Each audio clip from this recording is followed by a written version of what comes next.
Selamat bertemu kembali dengan kami di Jemaat Fisdak bagi saudara dan saudari yang saya kasihi dalam Tuhan. Ya, kita bersyukur kita dapat kembali berbakti, beribadah bersama-sama, mempelajari firman Tuhan dan mendapatkan terang dan mungkin juga teguran-teguran dari firman Tuhan. Baik, seperti biasa kita akan mendengarkan satu lagu pujian dan kemudian doa buka akan dibawakan oleh saudari Eti Sumanti yang salah satu anggota ya dari Jemaat Fisdak. Terima kasih. Oke, silakan Dek untuk lagu bukanya.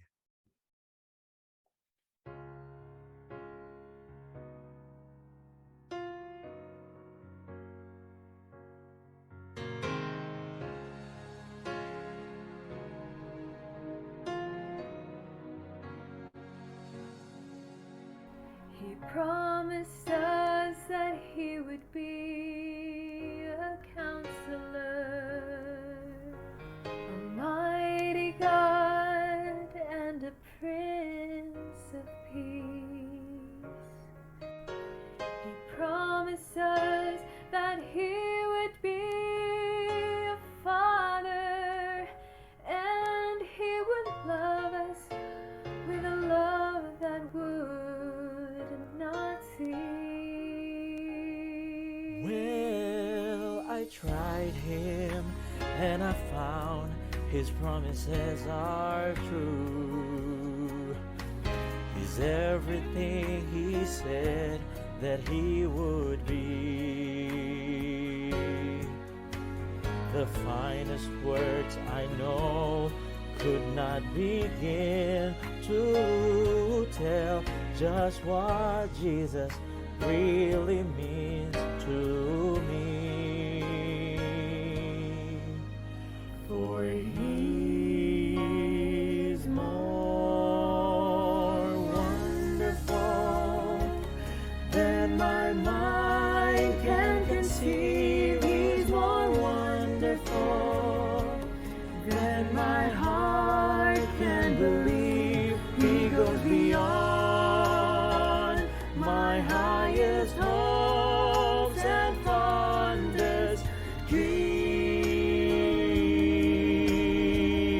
dreams.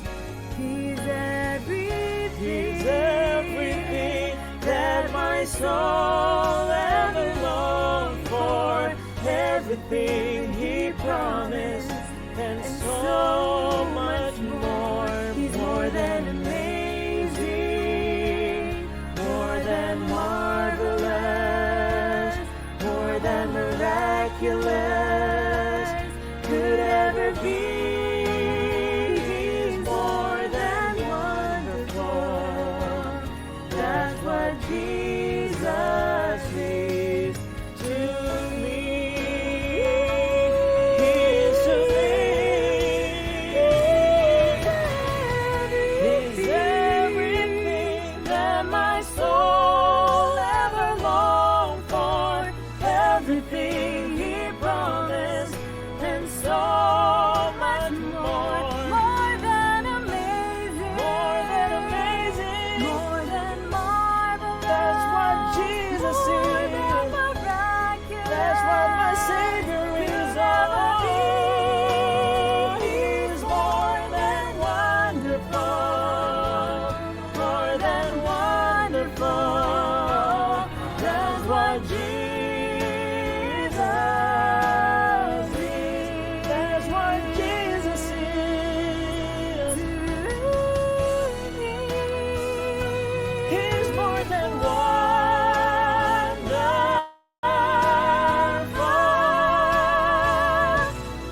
to me.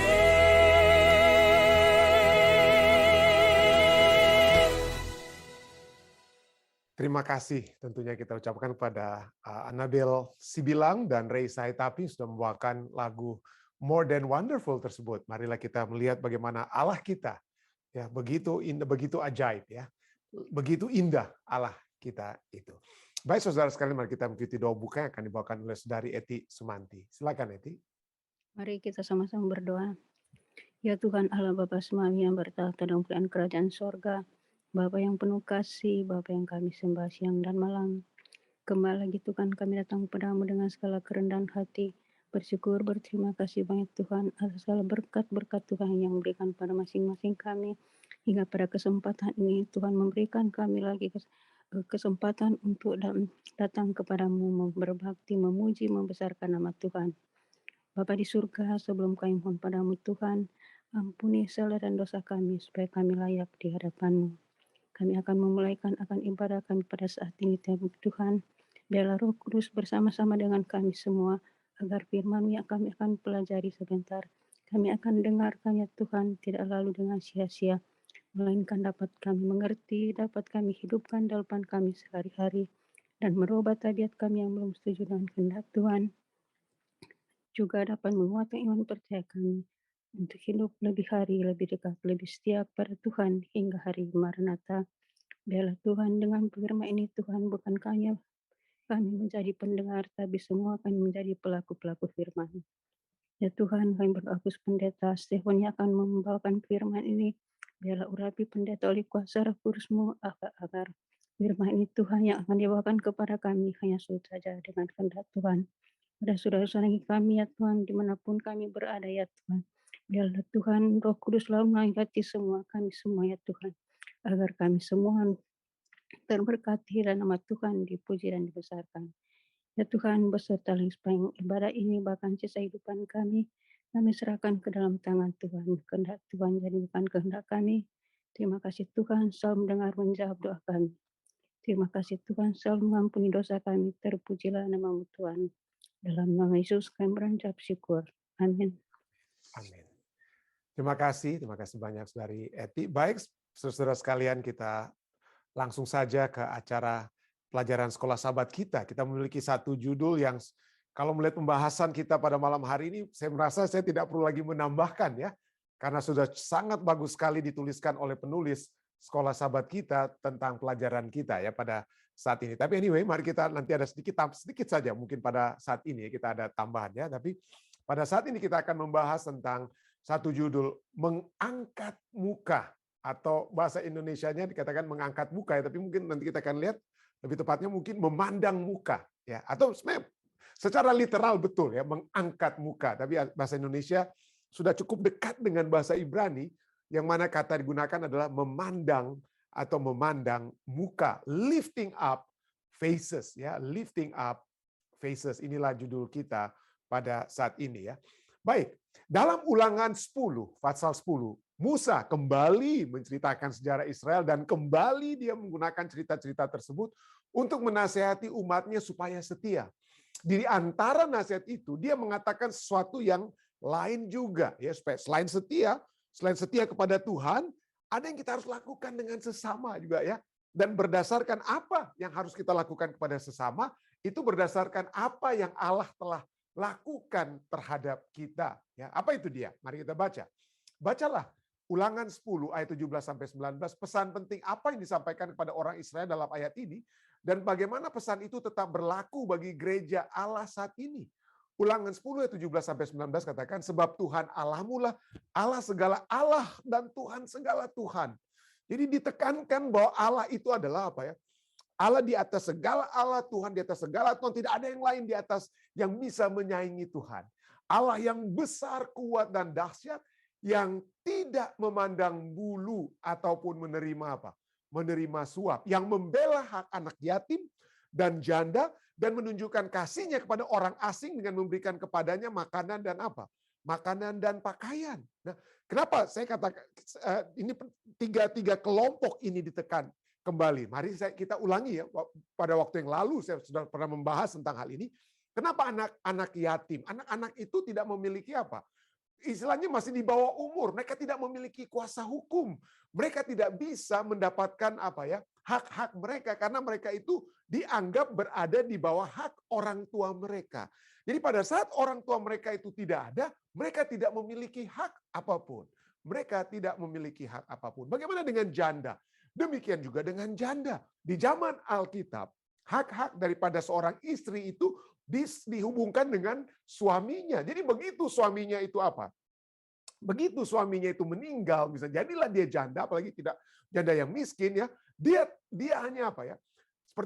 Seperti khotbah saya sahabat yang lalu ya. Kenapa Boas dapat dikatakan sebagai orang yang baik sekali ya, memiliki hati yang baik karena dia ingin melindungi nama daripada bukan hanya Ruth tapi juga Naomi. Kenapa? Karena baik Ruth dan Naomi mereka adalah kedua-duanya janda, tidak memiliki hak. Hak mereka itu ada di bawah tangan anak-anak daripada Naomi, tapi setelah anak-anak Naomi habis tidak ada, maka mungkin keluarga laki-laki dari pihak apa ya? Dari pihak suami daripada Naomi. Nah, termasuk salah satu Boas ya. Goel namanya, Goel bahasa Ibrani-nya itu mereka yang berhak untuk menjaga hak mereka itu ada di tangan para keluarga pihak laki-laki daripada sang istri. Jadi itulah sebabnya janda-janda itu tidak memiliki suara. Ya, tidak ada kekuatan hukumnya seperti seorang anak yatim. Bagaimana dengan orang asing? Nah, orang-orang asing, saya pernah jelaskan, yang datang, yang pindah dari satu tempat ke tempat lain di zaman Alkitab, mereka itu tidak punya hak. Kenapa? Karena mereka itu bagaikan orang-orang pengungsi.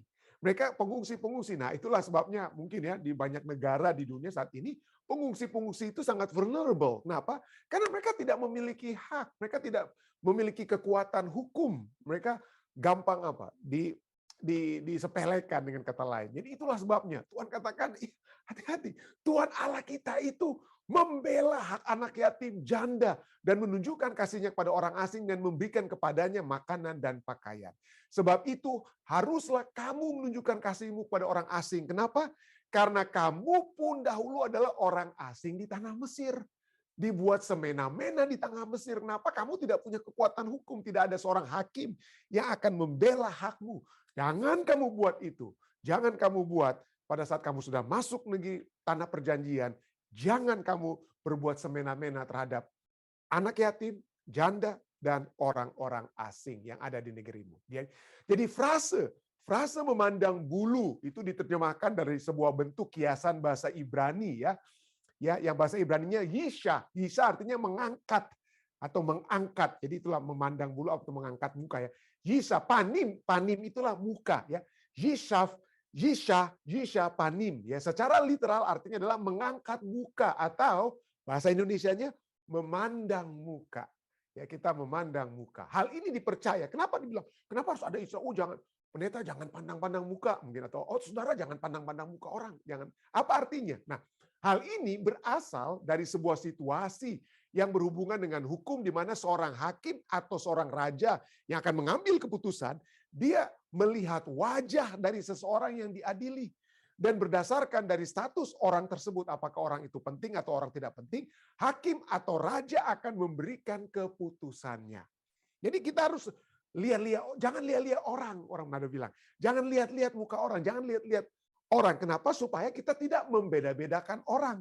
Supaya kita tidak membeda-bedakan orang. Jadi melihat wajah dari seseorang diadili dan berdasarkan status orang tersebut, apakah orang penting ataupun tidak penting, hakim atau raja akan memberikan keputusan. Jadi implikasi dari kitab Ulangan ini adalah bahwa Tuhan tidak memperlakukan seseorang dengan cara seperti itu. Terlepas dari status mereka, Tuhan tidak lihat-lihat muka. Tuhan tidak mengangkat muka untuk melihat. Jadi hakim tuh, dengan kata lain, di pengadilan hakim tuh harus tunduk terus, saudara. Nanti kita lihat ya. Nanti kita lihat Lady of Justice di Amerika itu bagaimana digambarkan Lady of Justice. Jadi poinnya adalah seorang hakim itu seharusnya apa? Tidak boleh melihat melihat ruang pengadilan, tidak boleh melihat wajah seseorang yang diadili. Ya. Implikasi dalam hubungan ini Tuhan tidak pilih kasih. Ya. Dan kebenaran ini tentu saja dinyatakan dalam kehidupan Yesus dan sebagaimana dia memperlakukan orang bahkan yang paling hina di masyarakat. Yang paling hina. Ya, Yesus berbicara tentang hal itu dan kita lihat juga bagaimana rasul-rasul kemudian menyatakan hal tersebut. Ya. Bacalah Kisah 10, ya, ayat-ayat ini kita akan baca saat ini. Bagaimana ayat-ayat ini menggunakan atau kita lihat bagaimana kitab-kitab perjanjian baru ini mengambil dari mana? Dari kitab Ulangan, ya, mengambil dari kitab Ulangan. Kisah 10 ayat 34. Lalu Petrus berbicara katanya, sesungguhnya aku telah mengerti bahwa Allah tidak membedakan orang. Allah tidak mengangkat muka, memandang muka. Ya. Roma 2 ayat 11. Sebab Allah tidak memandang bulu. Bahasa Indonesia langsung apa ya? Langsung seperti yang kita dapat mengerti ya, memandang bulu ya. Kulit mungkin lebih tepat memandang bulu, kulit ya. Kenapa? Ya, karena warna kulit itu seringkali dapat membuat apa ya? Perbedaan dalam pengadilan ya. Ya kalau orang-orang apa, misalnya di zaman penjajahan, wah ini keturunan Londo ini mungkin gitu ya. Wah ini udah hukumannya tumpul kepada yang keturunan Londo daripada yang pribumi mungkin ya. Jadi itulah mungkin tidak memandang bulu. Galatia 2:6.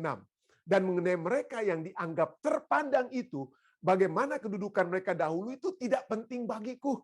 Rasul Paulus katakan, mereka yang dianggap terpandang. Jadi orang-orang yang di gereja-gereja di Galatia khususnya ini, mereka dulu punya kedudukan penting. Mereka mungkin pemimpin-pemimpin agama Yahudi dan lain sebagainya, atau pemimpin masyarakat. Itu Rasul Paulus bilang itu tidak penting bagiku. Kenapa? Sebab Allah tidak apa? Tidak memandang muka. Tidak memandang muka, sebagaimana juga mereka yang terpandang itu tidak memaksakan sesuatu yang lain kepadaku. Ya. Jadi tapi itulah manusia, kita manusialah, kita yang memandang satu dengan yang lain, kemudian mata kita langsung apa? Membedakan. Wah, kalau dia orang begini, wah silakan ya begitu, memandang bulu gitu ya. Jadi yang menganggap itu kenapa? Karena yang kita pandang itu adalah penampilan luar. Ya, penampilan luar mungkin yang ditambahkan ya. Nanti saya akan berikan apa ya? Tentang pandang bulu ditambah satu ilustrasi yang menarik yang dapat kita lihat situ ya. Jadi Allah tidak memandang muka. Allah tidak memandang muka. Efesus 6 ayat 9. Dan kamu tuan-tuan, perbuatlah demikian juga terhadap mereka. Dan jauhkanlah ancaman. Ingatlah bahwa Tuhan mereka dan Tuhan kamu ada di sorga. Dan ia tidak memandang muka. Ia tidak memandang muka. Tuhan tidak apa ya? Tidak memandang muka. Kolose 3:25, barang siapa berbuat kesalahan, ia akan menanggung kesalahannya itu. Karena Tuhan tidak memandang muka siapapun. Kalau saya salah, biar saya pendeta, salah di mata Tuhan. Jadi jangan, oh ini pendeta itu yang salah, ya oke. Wah ini anggota biasa, wah ini berat hukumannya. Tidak seperti itu ya. Tidak seperti itu. Ya, berikutnya kita lihat bagaimana 1 Petrus 1:17, dan jika kamu menyebutnya Bapa, yaitu Dia yang tanpa memandang muka, menghakimi semua orang menurut perbuatannya, maka hendaklah kamu hidup dalam ketakutan selama kamu menumpang di dunia ini. Bagaimana berbedanya situasi dalam setiap referensi ini? Di Efesus misalnya Rasul Paulus memberitahukan kepada para tuan supaya mereka berhati-hati dalam memperlakukan budak-budak mereka. Ya, Allah tidak memandang muka. Paulus berbicara kepada apa? Betul, kalian ini tuan-tuan, ini pelayan-pelayanmu, budak-budakmu. Tapi Allah tidak melihat kalian itu berbeda seperti manusia melihat kalian itu berbeda. Di mata Allah kita itu sama. Ya, di mata Allah kita itu sama. Saya selalu katakan ya, saya selalu pernah ilustrasi, saya bisa tampilkan fotonya. Kalau kita di New York ya, kalau Anda sekarang di New York, Anda bisa melihat bangunan-bangunan seperti mungkin di Los Angeles atau kota-kota lain lah. Jangan hanya karena saya di New Jersey, saya cuma bilang New York ya, enggak ya. Di kota-kota besar termasuk Jakarta, kalau Anda berada di jalan, Anda lihat, waduh bangunan satu dengan bangunan satu itu apa ya? Wah ada bedanya, ada yang lebih tinggi, ada yang lebih pendek, lebih rendah daripada bangunan lainnya. Jadi itulah pandangan kita manusia itu seperti kita melihat kota-kota besar seperti Jakarta, New York, Los Angeles. Kita bisa membedakan, wah itu gedung paling tinggi, wah itu gedung tidak seperti tinggi itu. Kita yang berada di tanah, di bumi ini kita lihat yang sama. Tapi cuma kita berada di langit, seperti Tuhan yang melihat di atas dari langit. Pada saat Tuhan melihat dari atas dan melihat ke bawah, gedung-gedung semua itu sama. Gedung-gedung itu semua tidak ada yang lebih tinggi satu dengan yang lainnya. Semuanya sama-sama rata. Jadi di mata Tuhan, siapapun Anda, pendeta ke Anda, ketua GC ke Anda, siapapun, di mata Tuhan kita itu apa? Kita semua sama. Jadi di sinilah, di Efesus, Paulus memberitahukan kepada para tuan supaya mereka berhati-hati dalam memperlakukan budak-budak mereka. Di Roma, Paulus sedang berbicara tentang fakta bahwa ketika hal itu datang pada keselamatan dan penghukuman, maka tidak ada perbedaan antara orang Yahudi dan orang kafir. Orang Yahudi mungkin katakan, wah saya dari dulu sudah terima Allah, ya saya sudah percaya kepada Allah yang dipercayai oleh Yesus. Jadi kami lebih dong, kami harus lebih daripada ini orang-orang kafir yang baru masuk jadi Kristen. Rasul Paulus katakan, jangan menyombongkan, jangan bilang, oh seperti kita mungkin ya, wah saya ini jangan main-main pendeta, saya sudah 40 tahun di Advent. 40 tahun dalam kebenaran. Hati-hati, jangan kita berbicara seperti itu, lalu kemudian kita menjadikan itu sebagai satu hal yang membuat pandangan kita berbeda dengan orang yang sudah lama di kebenaran dan mungkin baru 4 bulan di kebenaran dibandingkan dengan 40 tahun dia apa? Kebenaran. Tidak ada perbedaan dengan keselamatan dan penghukuman. Kalau kita selamat yang baik, yang sudah 40 tahun di kebenaran, maupun yang 4 bulan di kebenaran, sama-sama bisa masuk surga. Sama-sama masuk surga. Seperti perumpamaan Yesus ya. Perumpamaan Yesus, ada orang yang bekerja dari jam 9 pagi, kemudian jam 12, jam 3, ada yang jam 5 baru kerja, jam 6, loh kok digaji semuanya sama. Ya itu bukan berbicara tentang masalah apa ya, pembayaran yang adil atau tidak adil, tetapi di mata Tuhan keselamatan dan penghukuman itu sama. Kalau kita apa? Biar sudah 40 tahun tapi kemudian kita murtad, tetap dapat penghukuman. Tapi kalau kita apa ya? Kita mungkin baru menerima kebenaran 4 bulan, lalu kemudian Yesus datang misalnya, kita tetap bisa apa ya? Diselamatkan. Jadi mereka semua ya apa yang Paulus katakan di jemaat Efesus maupun apa yang dikatakan di jemaat di Roma, mereka semuanya itu merujuk kembali kepada kitab Ulangan dan kepada ide bahwa Allah tidak memandang atau mengangkat muka, tidak lihat-lihat. Allah tidak mengangkat mukanya untuk lihat-lihat siapa ini orangnya. Ya. Tidak. Dan jika ini pertanyaan, jika Allah dari segala Allah dan Tuhan dari segala Tuhan Allah yang besar, kuat, dan mengagumkan tidak melakukan hal itu, maka tentu saja kita juga tidak boleh melakukan apa? Jangan melakukan hal tersebut. Jangan kita manusia melakukan hal tersebut. Nah, secara khusus dalam hal bagaimana Paulus menggunakan konsep ini dalam kitab Roma, kita bisa melihat sebuah pernyataan tentang Injil. Kita semua berada pada satu keadaan yang sama. Kita semua keadaan yang sama. Terlepas siapa kita dan status kita. Jadi sama, keadaan kita itu sama. Mungkin kita harus akui ya, ada mungkin ya status ya. Siapa kita apa? Mungkin ada sedikit berbeda statusnya ya. Ada semuanya dalam segala sesuatu ada perbedaan kan, ada perbedaan kita harus ada bedakan antara orang tua dan anak. Harus ada perbedaan dari segi fisik misalnya antara pria dan apa? Wanita, antara suami dan istri. Suami dan istri pun Alkitab sudah menyatakan bukan berarti mereka apa? Mereka itu satu itu menjadi hamba daripada yang lain ya. Tetapi tetap saja ada kepala rumah tangga. Istilah kepala rumah tangga artinya seperti dalam satu kapal harus ada satu apa? Satu kapten. Jangan ada 2 kapten. Kacau itu kapal ya, lari kiri kanan mungkin ya. Jadi terlepas itu kita semua sama, baik suami atau istri walaupun suaminya itu kapten dalam rumah tangga, itu dalam apa? Semua adalah diciptakan dalam rupa dan gambar Allah, baik pria dan wanita. Kita di hadapan Allah, kita itu apa?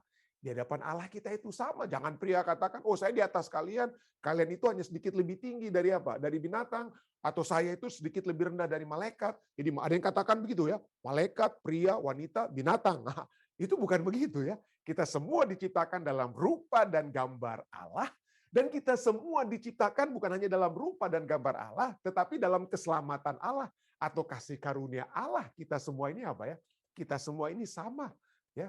Jadi itulah semuanya. Kita harus menyadari itu. Kita semua adalah makhluk yang sudah jatuh, yang membutuhkan kasih karunia Allah yang menyelamatkan. Dan kabar baiknya adalah bahwa terlepas dari status kita, kita semua ditawari keselamatan di dalam Yesus Kristus.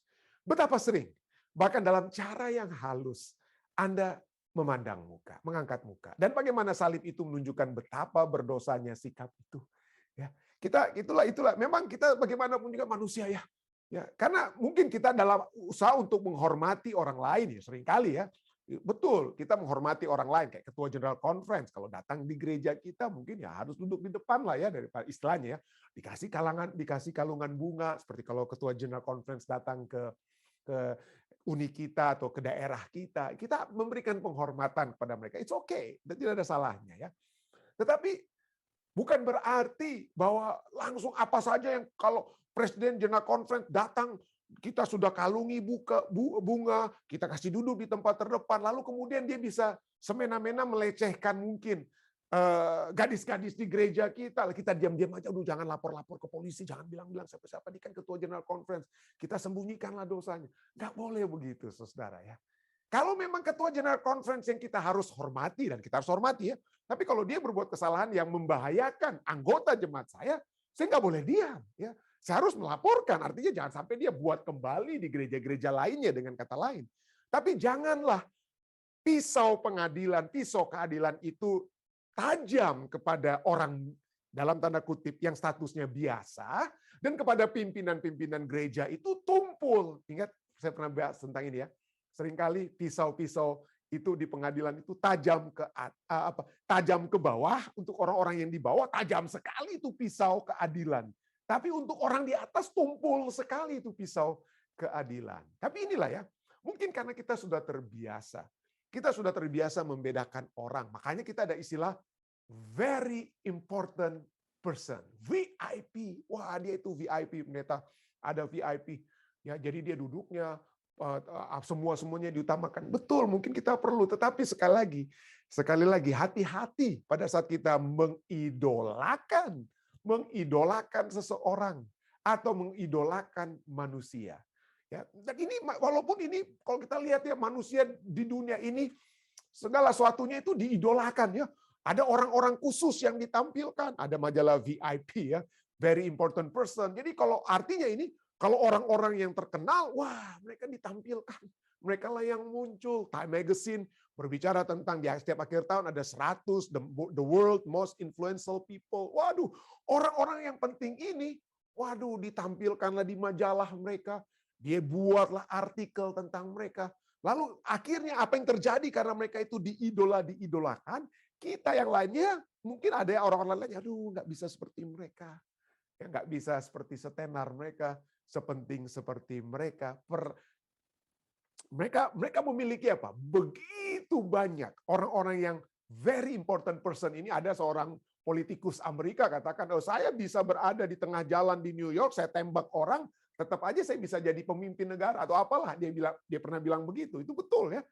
Tapi poinnya itulah seringkali orang-orang yang penting itu, ya mereka mengetahui bahwa mereka itu karena kekayaannya, karena posisinya, karena apanya, mereka semena-mena. Padahal di Amerika Serikat ini, misalnya, kita semua harus berada di bawah hukum. Tetapi seringkali, mau kita sadari atau tidak sadari, orang-orang penting ini seakan-akan berada di atas hukum atau di luar hukum, di atas hukum mereka. Contohnya, banyak sekali artis-artis Amerika ini ya, misalnya, di mana saja di seluruh dunia ya.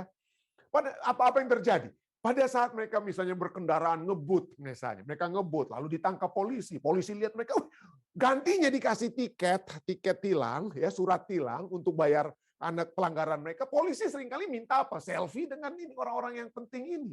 Ya, dengan orang-orang yang penting ini. Dan inilah manusia semuanya.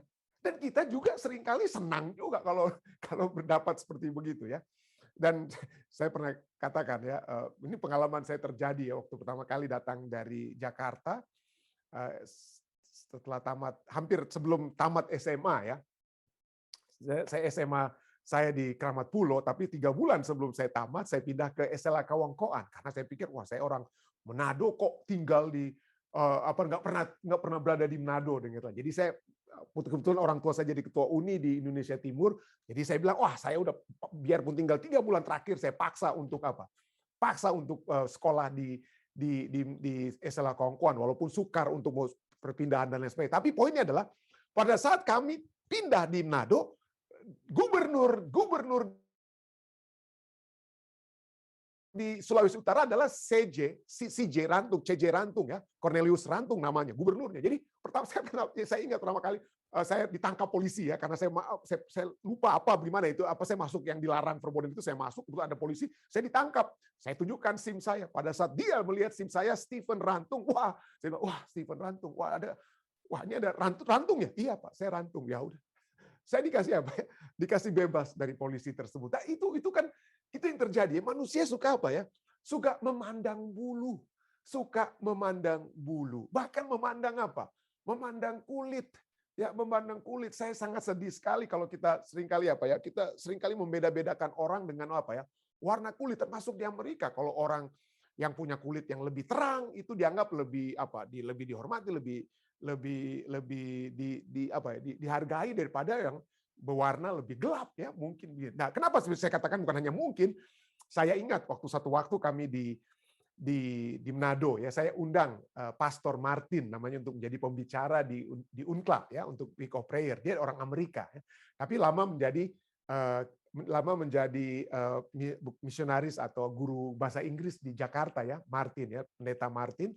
Jadi pada saat saya undang, lalu kami dalam minggu sembahyang itu kami harus kembali pada satu hari gitu, sepanjang minggu sembahyang itu kami harus pergi lagi ke airport, lalu saya lupa untuk apa, tapi kami harus masuk kembali ke dalam untuk menjemput dia ingin menjemput sahabatnya yang mau datang bersama-sama di acara kami di Unclub. Ada sahabatnya orang Amerika juga. Ya, tapi dia sekarang ingin masuk ke tempat yang terlarang untuk orang yang bukan penumpang untuk masuk tempat ketibaan orang yang baru tiba.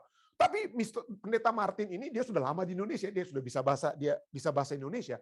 Dia masuk saja ke tempat Dia masuk saja ke tempat orang-orang yang baru mau datang di Manado ini ya, di Manado. Dia masuk saja. Saya katakan, Pendeta Martin, itu nggak boleh kita masuk. Kita nggak punya tiket. Ini hanya untuk orang-orang yang baru datang. Pendeta Martin nggak punya. Kamu kan nggak punya tiket. Kita nggak punya tiket. Saya katakan demikian. Lalu apa yang dia bilang? Jangan takut, dalam bahasa Indonesia Pendeta Martin katakan. Jangan takut, Pendeta Rantung. Dia bilang, jangan takut. Ini tiket saya, warna kulit saya. Warna kulit saya ini tiket saya. Mari ikut saya. Tidak ada yang akan berhentikan kita untuk masuk ke tempat masuk ke tempat ruang orang-orang yang baru tiba dari pesawat ya. Jadi betul, pada saat kami masuk tidak ada satu petugas pun yang berani berhentikan kami untuk tanya, Bapak ini apa? Ada tiket atau Bapak penumpang atau apa? Biasanya orang-orang yang baru masuk kembali itu harus tunjukkan tiket mereka yang baru tiba dan lain sebagainya. Tapi Pendeta Martin ini katakan, ini tiket saya, warna kulit saya. Warna kulit saya adalah tiket saya. Jadi inilah memandang muka, dan itulah sebabnya kalau Anda pergi ke Amerika Serikat ini dan berada di depan Supreme Court, Mahkamah Agung, maka Anda akan dapati patung namanya Lady Justice. Dan kalau Anda lihat Lady Justice ini matanya ditutup. Mata Lady Justice itu tertutup. Kenapa ditutup? Supaya dia keadilan itu jangan memandang muka.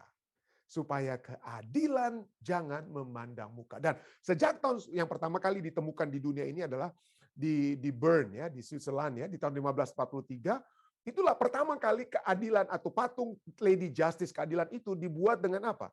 Dengan ditutup matanya. Jadi untuk menegakkan keadilan jangan lihat-lihat orang. Warna kulitnya kah dia? Siapakah dia? Jangan memandang muka. Ya, Allah mengatakan jangan memandang muka. Waduh, kitab Yakobus menegur kita. Semua kita sudah baca tadi ayat demi ayat ya. Jangan memandang muka. Kenapa kita tidak boleh memandang muka? Karena pertama, pada saat saudara dan saya memandang muka, maka kita mengagungkan, menempatkan orang lain itu di atas sesama. Kita bisa mengidolakan orang lain karena dia punya status, posisi, keuangan. Pada saat kita mengidolakan orang lain, Anda tahu apa itu masalahnya?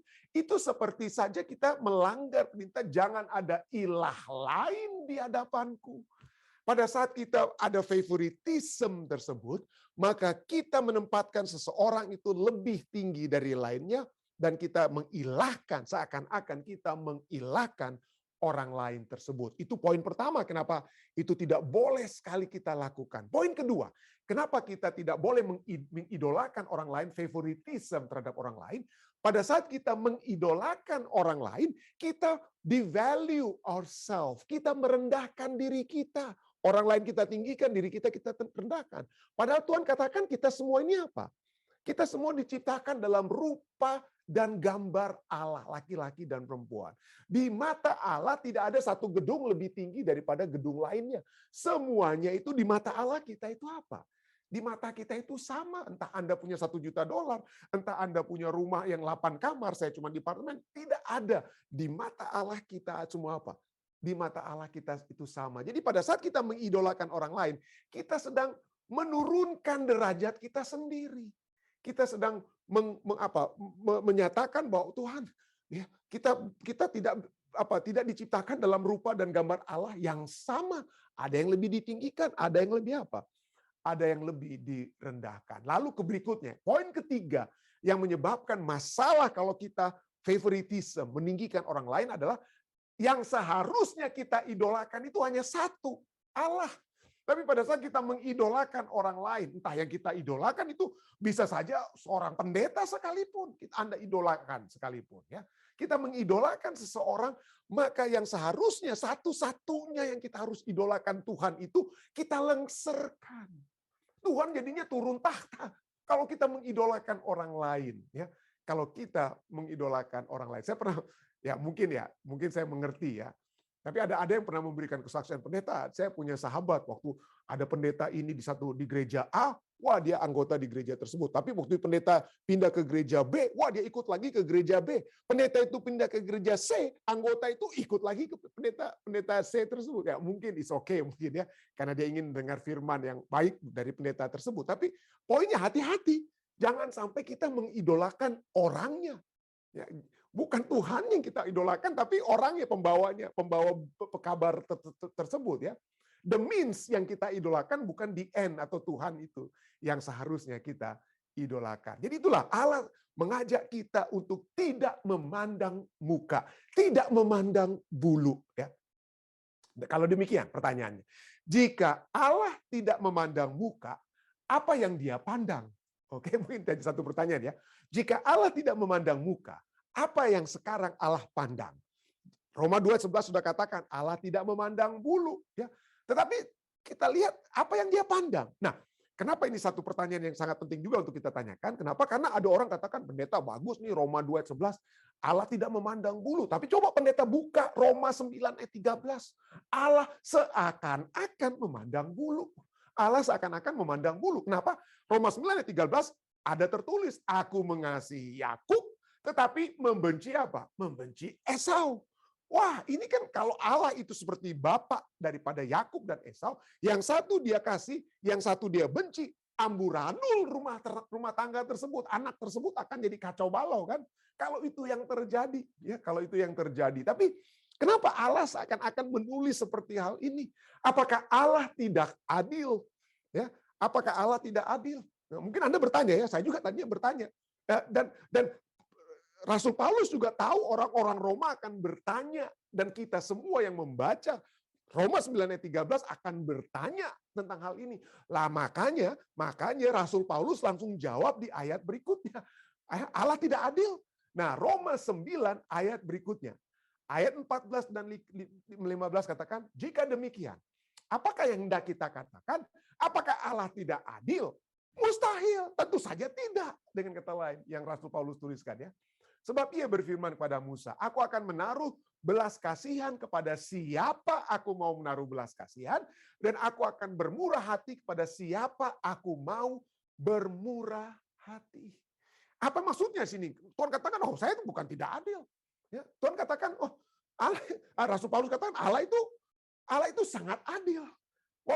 Walaupun Allah mengatakan aku mengasihi Yakub, aku membenci Esau, tapi Allah sangat adil. Kenapa? Karena itu adalah nomor satu. Itu adalah hak Tuhan untuk apa ya? Untuk menentukan atau untuk mengetahui atau untuk apa? Menyatakan siapa yang akan dia apa? Siapa yang akan menjadi apa? Menjadi pembawa apa? Menjadi kaptennya ya di kapal dunia ini, siapa menjadi kapten, itu hak Tuhan untuk menunjuk siapa kaptennya. Dan bagi Allah kapten untuk kapal dunia itu adalah Yakub dan bukan apa? Bukan Esau. Aku akan menaruh belas kasihan pada siapa aku mau menaruh belas kasihan, dan aku akan bermurah hati kepada siapa aku mau bermurah hati. Artinya itu adalah hak prerogatif Allah. Kenapa? Karena Dia Maha Tahu.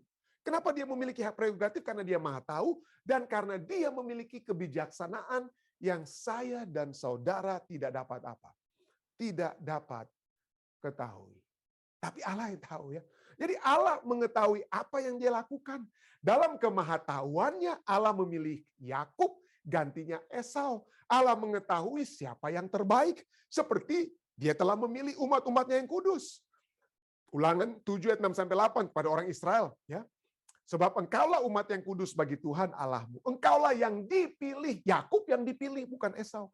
Engkaulah orang Israel, engkaulah yang dipilih oleh Tuhan Allahmu dari segala bangsa di atas muka bumi untuk menjadi umat kesayangannya. Bukan karena lebih banyak jumlahmu dari bangsa manapun, bukan karena kamu lebih banyak, lebih besar dan lain sebagainya. Bukankah kamu ini yang paling kecil dari segala bangsa? Ayat 8. Tetapi karena Tuhan mengasihi kamu dan memegang sumpahnya yang telah diikrarkannya kepada nenek moyangmu. Jadi Tuhan memandang, ya, dalam kemahatauannya dia tahu mana yang apa, yang akan membawa panji kebenaran. Tuhan tahu siapa yang lebih cocok jadi apa, ya, siapa yang cocok jadi kapten. Tuhan tahu siapa yang lebih cocok untuk apa, ya, yang berada untuk di barisan depan. Itu seperti pelatih Manchester United mungkin, ya. Pelatih Manchester United saat ini setelah kedatangan Ronaldo di Manchester United, dia pilih Ronaldo yang berada di depan, gantinya Anthony Martial mungkin, ya, kalau Anda yang mengikut sepak bola, ya. Ya, Anda tahu. Jadi pelatih sepak bola dia tahu, ya, siapa yang dia percayakan untuk berada sebagai penyerang utama di sepak bola, di pertandingan di satu grup satu klub sepak bola, ya. Jadi itu adalah hak pelatih, itu adalah hak Tuhan, ya. Ya. Jadi bukan berarti, tapi pada saat dia memilih Ronaldo gantinya Anthony Martial, pelatih, atau pada saat Allah memilih Yakub gantinya Esau, itu menunjukkan bahwa bukan berarti Allah sekarang memandang muka, tidak. Ya, memandang muka atau tidak memihak itu bukan berarti memperlakukan semua orang dengan sama. Tuhan membedakan. Tuhan membedakan antara Yakub dan apa? Esau, seperti seorang pelatih akan membedakan antara Ronaldo dan apa? Anthony Martial, ya. Dibedakan, harus ada perbedaan. Tapi itu berarti, ya, bukan berarti memperlakukan semua orang dengan sama. Jadi semua orang harus ada bedanya. Itu berarti, ya, memandang muka itu berarti tidak memihak, itu berarti mendasarkan perlakuan Anda terhadap orang lain dengan pertimbangan dan tujuan yang tepat. Dan sekali lagi, itulah sebabnya pelatih Manchester United dengan pertimbangannya dan tujuannya yang tepat, dia memilih untuk menjadi penyerang utama di Manchester United adalah Ronaldo, bukannya Anthony Martial. Kenapa? Karena pertimbangan pelatih yang tahu sekali. Dia tahu pada saat di latihan, wah, dia tahu mana yang bekerja keras, mana yang lebih pengalaman, mana yang lebih jago satu dengan yang lainnya. Allah tahu, ya. Allah tahu. Dan bukan itu saja. Allah tahu bahwa dia bukan hanya sembarang pilih, tapi ada tujuan yang harus dicapai. Dan Allah melihat tujuan itu akan dicapai apabila dia memilih Yakub. Gantinya apa? Memilih Yakub, ya. Kiranya, misalnya Mazmur 67 ayat 2-3 katakan, kiranya Allah mengasihani kita dan memberkati kita, kiranya Ia menyinari kita dengan wajahnya, supaya apa? Allah memilih kita, mengasihi kita, memberkati kita, menyinari kita, supaya apa? Supaya jalan Allah di bumi itu dikenal dan keselamatan Allah di antara segala bangsa itu dapat apa? Dapat terjadi. Ya. Jadi Allah tahu, dia mengetahui karena ada tujuan yang dia hendak capai. Nah, itu yang sebabnya Allah memilih Yakub. Tapi mungkin Anda katakan, Tuhan, kenapa Tuhan harus menggunakan kata Allah mencintai Yakub dan membenci Esau? Apanya yang dibenci dari Esau? Oke, ya. Apa yang dibenci dari Esau? Mungkin orang katakan, apa Allah membenci orangnya Esau? Nah, mungkin kita harus hati-hati pada saat mempelajari Alkitab. Ya, mungkin kita harus melihat keseluruhan Alkitab. Dan kalau Anda membaca keseluruhan Alkitab, Anda akan dapati bagaimana ada sedikit masalah yang menjadi masalah dengan siapa? Esau. Ya, dan kita bisa melihat pelajarannya di sini. Ya. Sana dikatakan, Ibrani 12 ayat 16 katakan, janganlah ada orang yang menjadi cabul atau yang mempunyai nafsu yang rendah seperti Esau. Jadi yang menjadi masalah dengan Esau itu bukan Esaunya Allah benci, tetapi nafsunya yang rendah, dosanya itu. Dosanya, nafsunya yang rendah. Ya, kita tidak tahu apakah Esau berlaku cabul, ya, ada tulisan-tulisan tulisan-tulisan orang Yahudi yang mencoba untuk menjelaskan, wah, ini sebelum Esau pergi minta makanan dari saudaranya Yakub, dia sudah mencabuli wanita-wanita lain dulu. Itu tidak tertulis dalam Alkitab, ya. Tapi poin di sini yang dikatakan dalam Alkitab, katakan apa? Dia memiliki nafsu yang rendah seperti Esau yang menjual hak kesulungannya untuk sepiring makanan. Artinya, ini Esau adalah lambang daripada manusia-manusia yang lebih fokus kepada keinginan-keinginan duniawi, keinginan-keinginan daging mereka. Jadi keinginan-keinginan daging, keinginan duniawi itulah yang dibenci oleh siapa? Itulah yang dibenci oleh Tuhan. Tapi Yakub, walaupun dia juga bermasalah, tetapi kemudian kita mengetahui bagaimana seperti saudara dan saya, kita dapat menjadi seperti Yakub ya, yang menipu ayahnya, yang menipu ayah mantunya Laban juga, dan buat hal ini dan itu yang tidak benar. Tetapi kemudian kita mengetahui bagaimana Yakub kita bisa melihat pertobatan yang terjadi di dalam diri Yakub. Itulah sebabnya Esau adalah lambang daripada keinginan daging, sedangkan Yakub adalah lambang dari keinginan roh atau kehidupan berdasarkan roh. Tidak heran Galatia 5 ayat 16, saya tidak sempat tulisnya sini ya. Saya tidak sempat taruh di slide ya. Mari Anda baca Galatia 5 ayat 16 katakan bahwa maksudku ialah hiduplah oleh roh. Hiduplah oleh roh, maka kamu tidak akan menuruti keinginan daging. Ya, itulah yang Allah pandang. Allah tidak memandang siapa saudara. Allah tidak memandang apa status kita. Betul, kita mungkin harus ada tanggung jawab yang berbeda. Harus ada yang menjadi pendeta, ada yang jadi ketua, ada yang jadi diakon, ada yang jadi apalah di dalam gereja atau anggota biasa yang tidak memiliki posisi apapun. Tetapi kepada kita yang Allah pandang itu hanya dua. Yang Allah mau lihat itu adalah hanya dua, saudara. Dari siapapun kita, atau Anda pendeta, ketua, anggota, atau siapapun, Allah hanya melihat dua hal. Adakah kehidupan kita adalah kehidupan yang oleh roh, atau keinginan apa? Keinginan daging. Ya, keinginan daging. Dan itu yang Allah pandang. Tapi kita manusia, kenapa kita seringkali jatuh kepada favoritisme di dalam pekerjaan, di dalam pelayanan sekalipun, karena ada keinginan-keinginan daging. Kalau kita itu favoritisme, waduh mudah-mudahan kalau saya layani nih ketua General Conference, mudah-mudahan saya jadi anggota departemen di General Conference nih. Kalau saya betul-betul bisa layani dia, lebih daripada saya melayani ketua General Conference, begitu ada orang lain datang, jangan keluar dulu dari sini. Kalau itu yang kita lakukan, saudara, membeda-bedakan orang, maka siapapun kita sedang hidup menurut keinginan daging. Kita tidak lain adalah Esau. Allah mengajak saudara dan saya untuk hidup oleh roh, menjadi orang atau umat-umat yang dia cintai, seperti dia mencintai Yakub dan membenci Esau. Saya bawa ini dalam nama Yesus. Amin. Baik, saudara sekalian, ini tambahan pelajaran kita. Jika ada mungkin tambahan dari saudara-saudari sekalian yang berbakti bersama-sama yang dapat saya lihat dari Zoom, silakan Om Rain, Bapak Simatupang, jika ada tambahan, pertanyaan, ataupun kesaksian bagaimana kehidupan di tempat bekerja, di jemaat, dan lain sebagainya. Ada saudari Esther atau Lucy, silakan. Ya. Om Rain, silakan Om Rain, sudah di-unmute. Terima kasih, Pendeta. Kabar yang luar biasa sekali.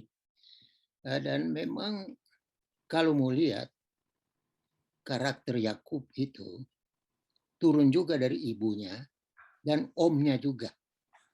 Kan kita kan lihat waktu mereka bukan bertanding tapi berusaha untuk menjadi lebih kaya dari yang lain. Tapi bukan mungkin juga Yakub punya penyerahan juga cukup besar. Kalau dia merasa bahwa dia punya dosa besar, tapi penyerahannya juga cukup. Sehingga waktu sebelum bertemu dengan Esau, dia kan bergumul juga dengan malaikat yang kalau tidak salah Yesus sendiri ya, ya. Jadi dia bergumul satu malam itu. Jadi adakah sifat atau keturunan juga yang menyebabkan kita ya lebih mengutamakan orang lain daripada orang biasa atau kebiasaan. Kita suka menghormati tapi di hati lain lagi. Karena umpama saja ada seorang yang tahu bahwa kalau dia kerjakan begini atau kalau dia beritahukan pimpinan akan lebih berhasil. Padahal dia tunggu-tunggu nanti dia menjadi pemimpin dulu, baru apa yang dia rencanakan untuk keberhasilan itu nanti dia. Ini kan juga kurang baik ya. Terima kasih. Terima kasih tambahannya Om. Terima kasih. Baik, ada lagi yang lainnya, Bapak Simatupang mungkin? Ya, silakan Ibu Simatupang. Di-unmute. Iya, saya ingat waktu dulu orang tua kita selalu katakan kepada kami ketika pendeta datang, selalu dia buat lain katanya. Lalu kita tanya orang tua kita, kenapa kalau sama pendeta orang tua kita selalu buat Terus kalau sangat berbeda.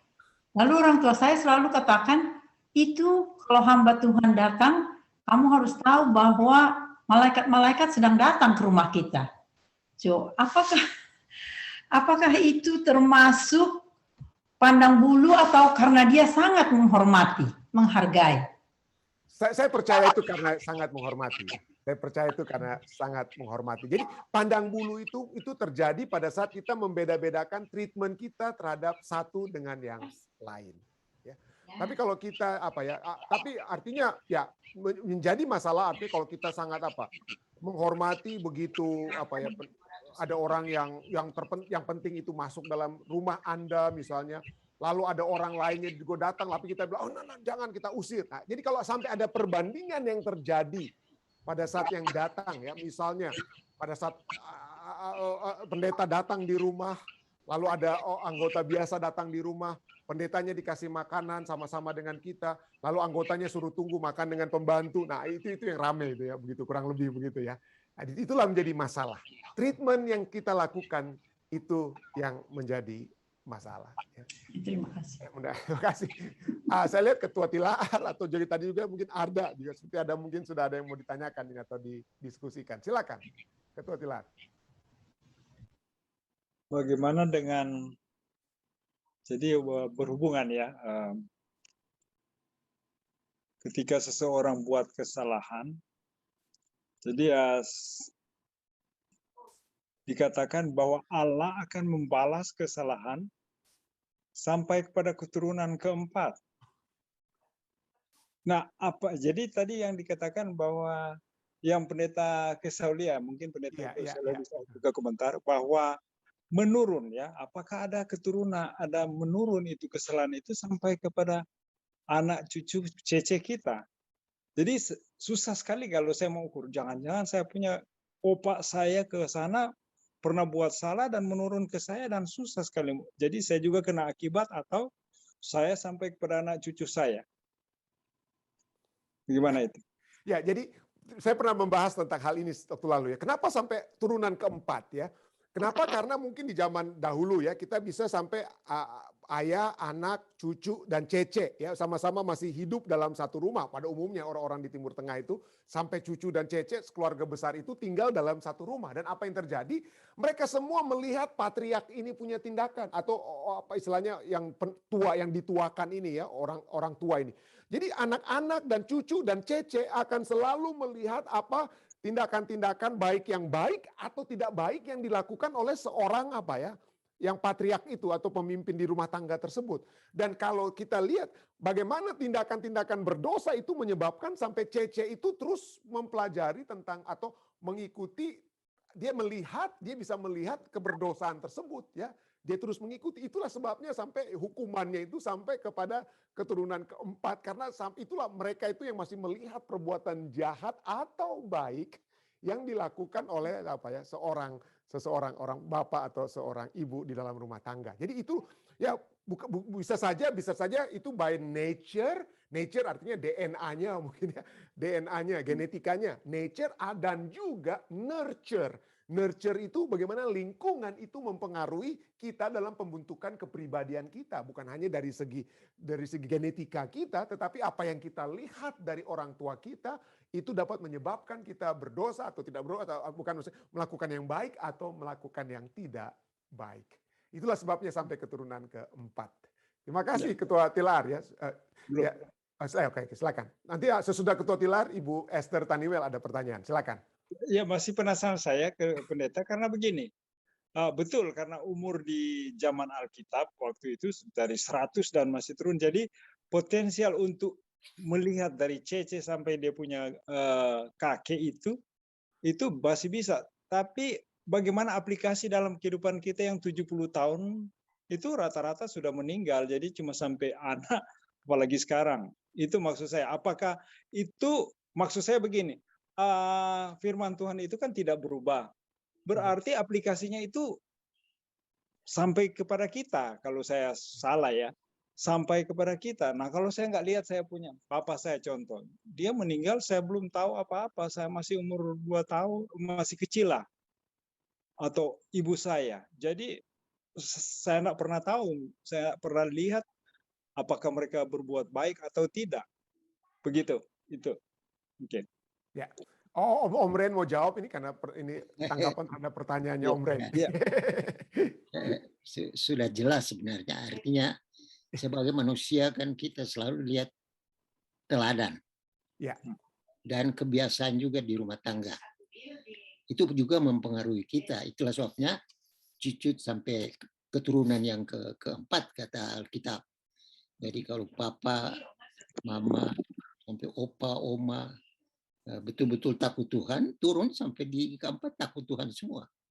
Tapi kalau mulai dari atas sudah betul, sampai di bawah sudah betul juga. Ya, jadi bagus sekali pertanyaan dari Pak Pilar ini, membuka pikiran kita lah supaya kita harus cukup berhati-hati. Jadi ya tentu saja ada exception to the rule ya, seperti Ketua Tilar katakan, dia tidak melihat orang tuanya ya, jadi tidak ada nature di situ, tetapi Alkitab tentu saja berbicara secara general ya. Berbicara secara general. Baik, terima kasih Ketua Tilar, terima kasih Om Rain. Silakan Ibu Esther. Di-unmute dulu. Ada tangan yang diangkat.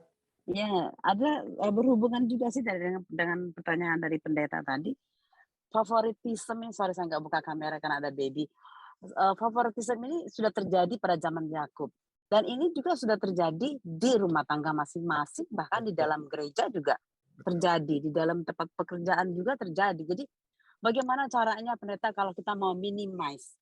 Kalau untuk menghilangkan sama sekali itu memang mungkin sudah naturalnya atau nature-nya atau apanya, mungkin pengaruh dari lingkungan, pengaruh dari mana-mana, keturunan tadi dibilang dari keturunan keempat, tapi at least kita sebagai umat Allah, bagaimana kita bisa meminimaskan ini favoritisme baik di gereja, di rumah ataupun di tempat pekerjaan. Karena kalau kita tetap berjalan terus dalam favoritisme yang Tuhan tidak setuju untuk ini, karena banyak pengaruh yang tidak baik terhadap favoritisme. Jadi kita yang sudah mendengar firman Tuhan seperti ini ya, bagaimana kita mau minimize lah, at least gitu loh. Mungkin kita selama ini sudah banyak sekali mau favoritisme pada orang, mungkin ya at least kita ada pelajaran yang bisa kita ambil di sini untuk diri kita gitu, bagaimana kita mengaplikasikan dalam kehidupan kita.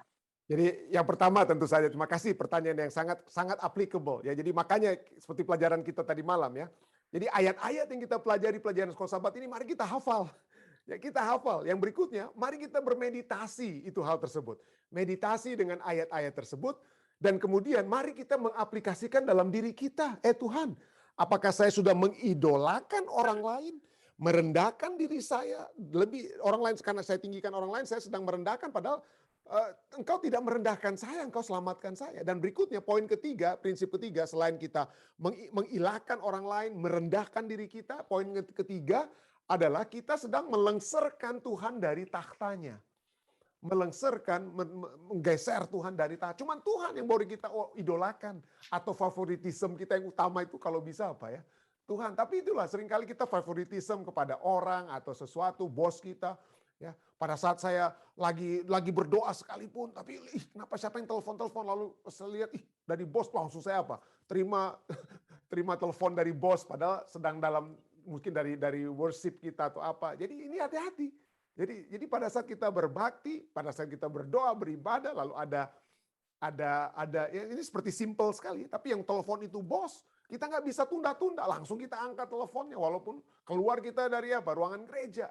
Nah ini favoritisme-nya ini ya itu hati-hati ya. Jadi itu juga mungkin tanpa kita sadari, makanya pelajaran sahabat kita katakan secara halus itu dapat kita terjadi. Kita lebih mengutamakan ya. Mungkin banyak hal-hal lain yang mungkin kita bisa aplikasikan ya tentang favoritisme itu. Tapi poinnya adalah siapa yang kita idolakan, siapa yang kita hormati, siapa yang kita takut. Kita takut terlambat ke tempat kerja, tapi kalau ke gereja ya kadang-kadang is oke lah ya mungkin ya. Nggak takut kita kalau terlambat ke gereja misalnya ya. Jadi itulah poin-poinnya. Jadi kepada kita kembali bagaimana caranya kita harus ingat menghafal ayat-ayat ini, kita meditasi, lalu kita aplikasikan. Tuhan, saya sebagai pendeta sekalipun ini aplikasi saya favoritism saya ini apa yang telah saya buat di dalam apa? Di dalam kehidupan berjemaat, tempat bekerja dan lain sebagainya. Itu kita aplikasikan. Itulah kurang lebih pelajaran kita dari waktu lalu ya, malam lalu ya, yang dapat saya ulangi kembali. Terima kasih Ibu Esther ya. Kira-kira ada yang mau tambahkan Ibu Esther pertanyaannya? Ya, Bapak Simatupang. Oh, Ibu Syana juga nanti ya, sesudah Bapak Simatupang. Baik, sebaiknya favoritisme itu tidak terjadi dalam rumah tangga kita. Tetapi saya mau kasih cerita, ada di gereja kami, dia katakan sama kami, oh, anak favorit saya nomor 1. Wow. Tapi setelah dia kena sakit COVID, anak yang di favoritnya ini jarang datang, oleh karena mungkin juga tidak bisa datang. Tetapi anak nomor 3, dia tinggal di situ selama 2 minggu, di rumah sakit bersama dengan ibunya ini. Lalu sekarang ibunya katakan, anak kesayangan sekarang nomor 3.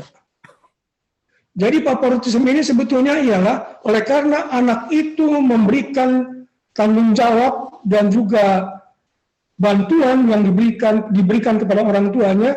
Jadi orang tua itu merasa, oh dia sangat diperhatikan dan sangat dikasihi. Jadi dia bilang, oh sekarang ini anak saya nomor 3, anak yang kesayangan saya. Tidak nomor 1 lagi. Jadi kira-kira begitulah kita juga berhubungan dengan pekerjaan, dengan teman di gereja. Oleh karena mungkin teman di gereja itu selalu memperhatikan kita. Dan kalau ada keperluan kita langsung mereka bisa tolong. Seolah-olah kita itu menjadi favoritif kepada dia. Tetapi sebetulnya ini adalah timbal balik dari hubungan satu dengan yang lainnya. Terima kasih. Terima kasih banyak Bapak Simatupang mengingatkan saya. Kenapa Yesus pada saat dia berdoa atau pergi sesuatu dia hanya pilih siapa ya? Yohanes, Yakobus, dan Petrus. Seringkali kita pikir Yesus favoritisme pada 3 murid ini. Tetapi pena inspirasi katakan, karena ketiga murid inilah yang mau mendekatkan selalu diri mereka kepada Yesus. Kemana Yesus pergi, disitulah mereka ingin apa? Pergi kepada Yesus. Jadi tapi Yesus tidak membedakan. Yesus tegur Petrus pada saat Petrus perlu ditegur. Ya, tetapi Petrus betul dibawa ke satu dua tempat bersama-sama dengan Yesus, melihat Yesus dimuliakan di bukit konfigurasi. Itu karena apa?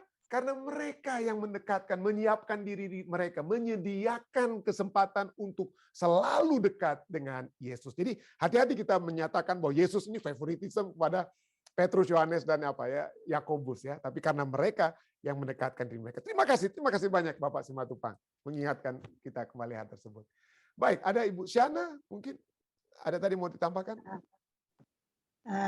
Begini Pak Pendeta, saya cuma mau bertanya, apa berdosa kalau sekarang kan waktunya Zoom.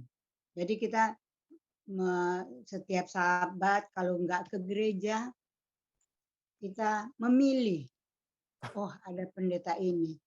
Apa itu berdosa? Soalnya begini Pak Pendeta, kita kan bukan merasa pintar, enggak. Waktu masih SMP di SLA kan Pak Pendeta tahu sendiri kan kalau kita waktu itu guru agamanya Sir Pungus, Daniel Pungus. Kita masih kelas 1 SMP sudah dapat doktrin ini, sudah pokoknya yang kayaknya itulah. Jadi kan itu kayaknya masih terbawa-bawa, masih. Terus satu waktu ada pendeta, bukannya kita merasa pinter, enggak, ada pendeta khotbah yang kayaknya cuman ulang-ulang yang itu, kayaknya saya merasa buat saya ya, kok kayak enggak, kepengennya yang Alkitabiah gitu. Ini kok mengenai ini dan ini kebanyakan, jadi saya nggak bisa itu, cuman bagaimana rasanya kalau kayak kepengen pendeta ini atau apa. Kalau hari Sabat itu kan suka banyak, kalau nggak ke gereja banyak pilihan gitu. Dan saya merasa terberkati kalau saya mendengar khotbah dari pendeta ini.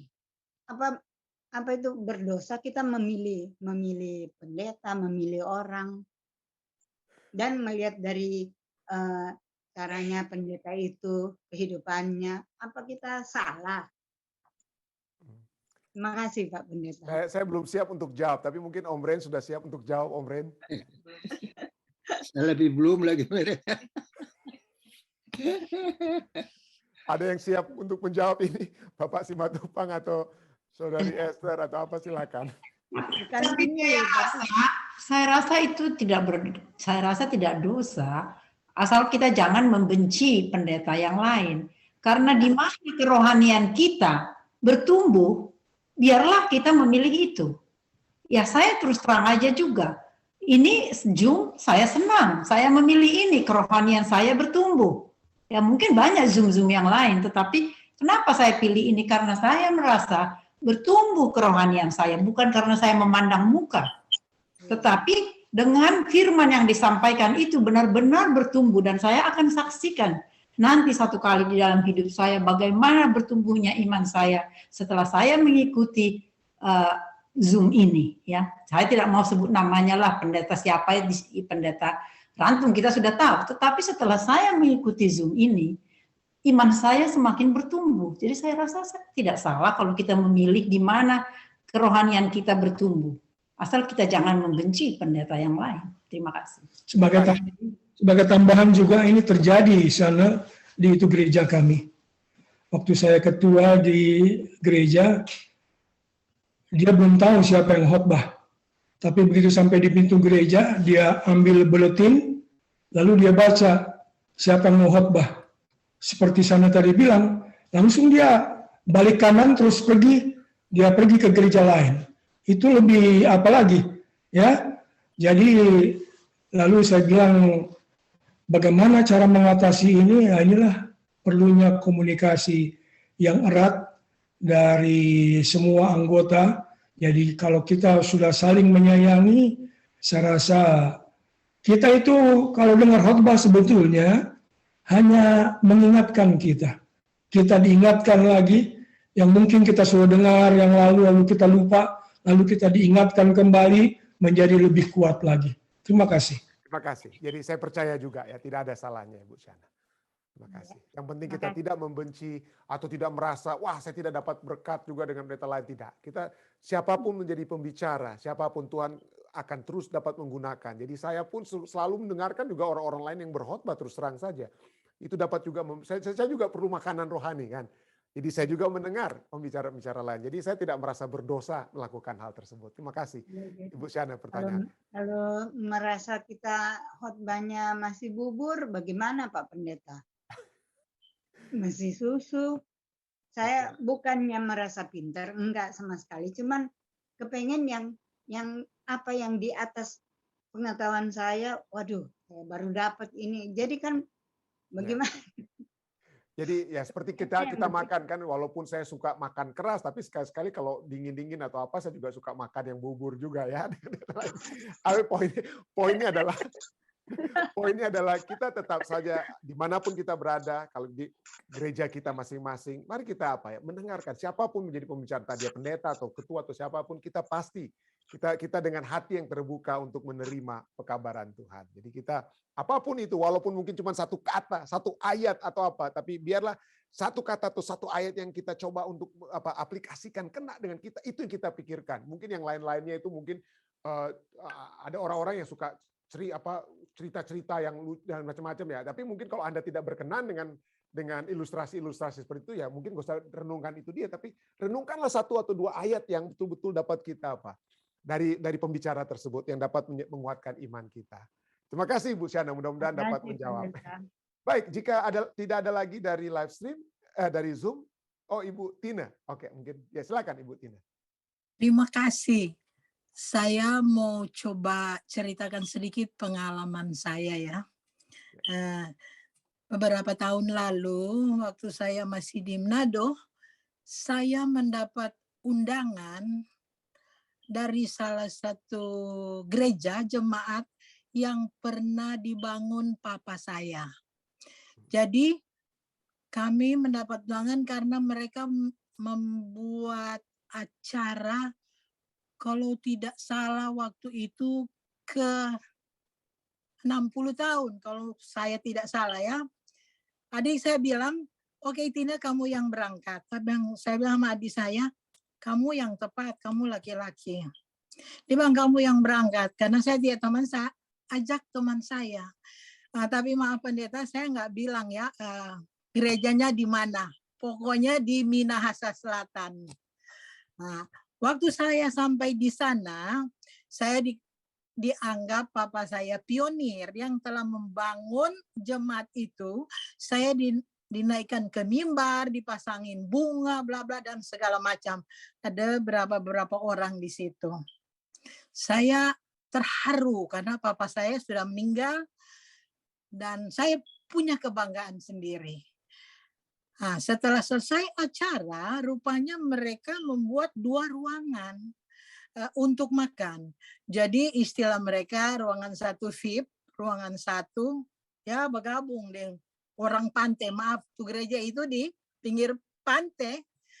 Nah, ini ibu ketua tuntun kami. Nah, ibu ketua itu yang lain mereka giring ke ruangan bilang VIP dan saya bersama teman saya dibawa ke ruangan makan umum lah. Nah, baru datang seorang ibu, diakones kalau nggak salah, yang dia kenal saya. Dia bilang, Tante Tina di sini, Tante Tina, bukan di situ. Kita bilang sama aja, di sini, di situ sama. Oh tidak, ini istri dari ketua. Dia langsung pegang saya dibawa ke ruangan makan umum. Tapi waktu itu saya tidak keberatan. Karena saya tahu mereka hargakan. Tapi ini ibu diakones tetap pegang saya, dia bawa di ruangan VIP. Balik lagi ibu ketua pegang saya bawa ke. Kita bilang, hey, siapa dong ngoni so begini? Oh nyanda tuh di sebelah kok pemerintah orang VIP yang di sebelah sini. Saya mulai kecewa, kenapa jadi begini? Saya langsung bilang ke ibu diakones, saya bilang, kebetulan namanya Syul, sudah aja, nyanda usah nanti tante makan dia di rumah, tante mau pulang sekarang. Oh nyanda Tante Tin papa kan pionir di sini, bangun di sini, belum dia bikin alasan. Tapi ini ibu ketua bersikeras, tidak, saya dimakan. Sebenarnya saya tidak kecewa di mana saja kan sama pendeta di sini. Jadi satu pertanyaan saya pendeta kalau bisa dijawab.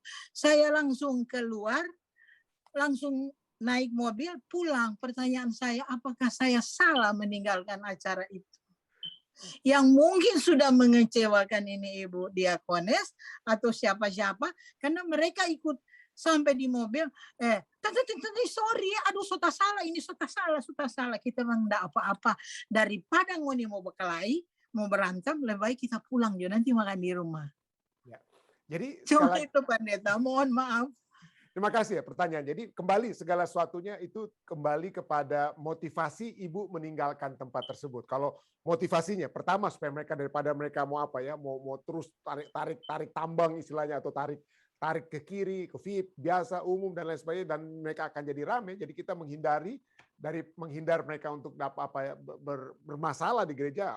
Kalau itu adalah motivasi kita, tadi no problem. Tapi kalau motivasinya mungkin karena, waduh saya ini kenapa saya tidak dihargai, saya sakit hati ya terus terang saja. Mungkin itu adalah bukan satu hal yang seharusnya mungkin yang dapat diperbaiki mungkin ya. Satu hal yang dapat diperbaiki dari diri kita semua ya, karena seringkali terus terang saya mungkin kalau saya berada di posisi Ibu Tina mungkin juga saya bisa merasa dalam tanda kutip tersinggung ya, karena pionir orang tua di situ dan lain sebagainya ya, merasa pionir. Jadi kembali kepada apa ya, apakah apa motivasi kita? Apakah karena perasaan saya terluka? Nah, kalau perasaan kita terluka, mungkin kita harus minta maaf pada Tuhan.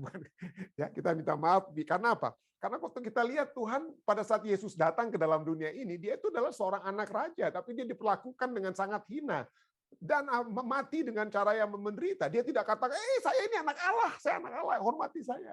Dia tidak melihat hal tersebut. Jadi inilah yang dapat saya jawab kepada Ibu Tina di waktu yang sesingkat ini. Terima kasih. Terima kasih, Pendeta. Sama-sama. Oke, karena waktu kita, jadi saya tidak tahu, mudah-mudahan tidak ada pertanyaan, Dek, dari live stream. Sudah tidak, Pendeta. Sudah tidak ada. Baik, mari kita masuk ke bagian kedua ya. hal-hal yang dapat kita doakan pada saat ini. Ada kira-kira hal-hal yang dapat dibawakan untuk kita doakan?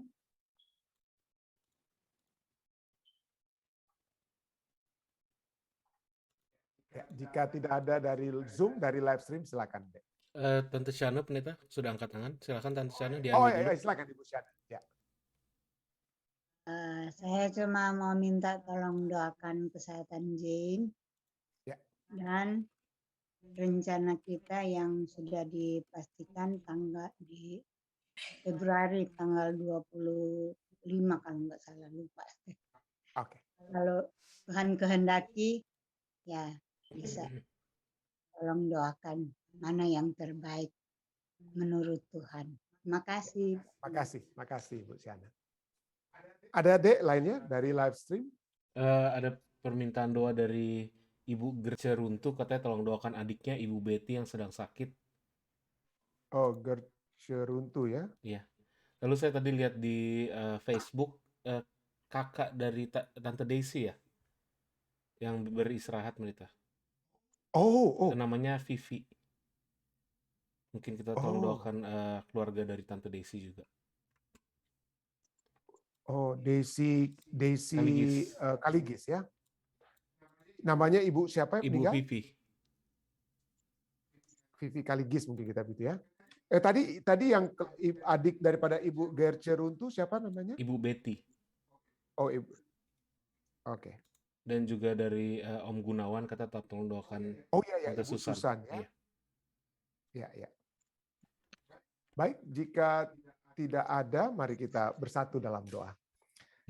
Bapa yang kasih dalam takhta kerajaan surga, kami datang kembali bersyukur Tuhan, karena kembali kami diingatkan, masing-masing kami, setiap yang telah hadir pada saat ini, termasuk hamba-Mu Tuhan, seringkali kami tidak mengikuti kehendak-Mu untuk tidak memandang muka. Tapi seringkali itu yang kami lakukan. Ampunilah kami Tuhan. Jadikanlah kami selalu untuk mengingat bahwa pada saat kami memandang muka Tuhan, kami sedang mengidolakan orang lain, kami sedang merendahkan diri kami sebenarnya telah diciptakan menurut rupa dan gambar-Mu. Dan kami telah melengsarkan Engkau dari takhta-Mu, karena hanya Engkau sajalah satu-satunya harus kami sembah, kami puja dan kami puji. Terima kasih Tuhan, kami kembali diingatkan tentang hal ini, dan kiranya itu dapat menjadi satu hal yang menumbuhkan kekuatan baru dalam diri kami untuk terus-menerus merenungkan firman tersebut dan menjadikan satu aplikasi yang pasti di dalam kehidupan pribadi kami masing-masing. Kami bersyukur untuk semua yang sudah berpartisipasi. Saat ini hamba-Mu, karena waktu Tuhan tidak sempat menyebutkan lagi satu persatu yang ada di Zoom, yang ada di live stream. Kami bersyukur Tuhan, karena kesempatan yang indah untuk dapat berbakti bersama-sama. Dan pada saat ini kami ingin datang membawakan permohonan doa kami. Kami ingin kiranya kekuatan surga dapat menjadi bahagian keluarga-keluarga yang sedang berduka pada saat ini. Bukan hanya keluarga Tobing Siregar, Tuhan, yang berduka pada saat, tapi juga pada saat ini kami mendengar kakak daripada saudari Daisy Kaligis, saudari Vivi Kaligis, Tuhan telah izinkan untuk beristirahat. Berikanlah kekuatan Tuhan kepada saudari Daisy, sehingga dia tetap memiliki satu kepastian bahwa Tuhan akan memberikan penghiburan kepadanya. Tuhan akan memberikan kekuatan surga yang dapat menjadi bahagiannya. Kami juga ingin berdoa bersama-sama dengan Ibu Gerce Runtuh, Tuhan, bagi adiknya Ibu Betty atau saudari Betty yang dalam keadaan sakit. Tuhan, biarlah Tuhan dapat memberikan zaman surga kepadanya. Hal yang sama Tuhan, kami ingin berdoa bagi anggota jemaat kami, Ibu Susan Tuhan, yang dalam keadaan sakit, Susana Silvatika, istri daripada Bapak Gunawan, yang Tuhan kami pada saat ini dapati dalam keadaan sakit. Tapi kami percaya, jika kesembuhan dari surga dapat dan telah menjadi bagian kami dengan keadaan yang sama, tentunya itu dapat menjadi bagian Ibu Susan. Tuhan akan memberikan kepadanya kesembuhan, kekuatan yang pasti, dan kiranya kesehatan yang juga datangnya dari Engkau akan menaungi keluarga ini pada saat ini, menaungi Bapak Gunawan yang sedang menjaga istri dalam keadaan sakit pada saat ini, menjaga bagian Owen dan juga Naomi. Tuhan, kiranya penyertaan surga menjadi bagian mereka. Hamba-Mu juga ingin berdoa bagi seluruh umat-umat Tuhan yang sudah berbakti dan juga yang dari Jemaat Fisdak. Hamba-Mu ingin menyerahkan keluarga Nainggolan Sains Solar, pendeta muda tulus dan juga saudari Iin dalam kehidupan mereka. sehari-hari, dalam pekerjaan yang mereka lakukan, dan khususnya Tuhan dalam pelayanan yang begitu hebat telah mereka lakukan di jemaat kami. Biarlah Tuhan nama-Mu dipuji dan dimuliakan dari segala sesuatu yang dilakukan oleh Pendeta Muda Tulus dan juga Saudari Iin. Dan Tuhan akan terus menyertai mereka, menyertai keluarga mereka yang ada di mana saja. Hamba-Mu ingin juga berdoa secara khusus bagi Karen Nainggolan yang bersama-sama dengan Saudara Pendeta Muda Tulus dan juga Saudari Iin. Kiranya penyertaan surga akan selalu menjadi bagian Karen, akan selalu menuntun dia di masa mudanya. Tuhan, biarlah rancangan-rancangan surga terjadi kepadanya. Kami sudah melihat Tuhan membuka jalan sehubungan dengan working permit yang dia telah terima. Dan kami terus berdoa bagi green card yang sedang ditunggunya, Tuhan. Kiranya itu dapat tiba dan memberikan kesempatan bagi Karen untuk dapat berpergian dan juga dapat mungkin bertemu dengan keluarganya yang ada di Indonesia. Berkatilah juga Bapak dan Ibu Nainggolan yang ada di Indonesia. Tuhan, kiranya penyertaan surga akan selalu menjadi bagian keluarga besar Nainggolan Huta Barat yang ada di Indonesia. Terima kasih Tuhan, hamba percaya Tuhan akan terus memberkati kami semua pada saat ini. Karena doa-doa ini Tuhan hanya kami bawa, hanyalah di dalam nama Yesus Kristus, Tuhan dan Juru Selamat menebus kami. Amin. Terima kasih banyak saudara sekalian. Terima kasih atas diskusi yang meriah yang kita miliki pada saat ini ya. Walaupun waktu sudah cukup lebih dari biasanya, tapi kita tetap bersyukur ya. Karena kita mendapatkan kekuatan dari diskusi-diskusi, jawaban-jawaban yang telah diberikan oleh orang-orang tua kita, dari Om Pendeta Ren, Bapak Simatupang, dan semua lainnya ya. Terima kasih. Tuhan memberkati kita semua. Sampai bertemu kembali.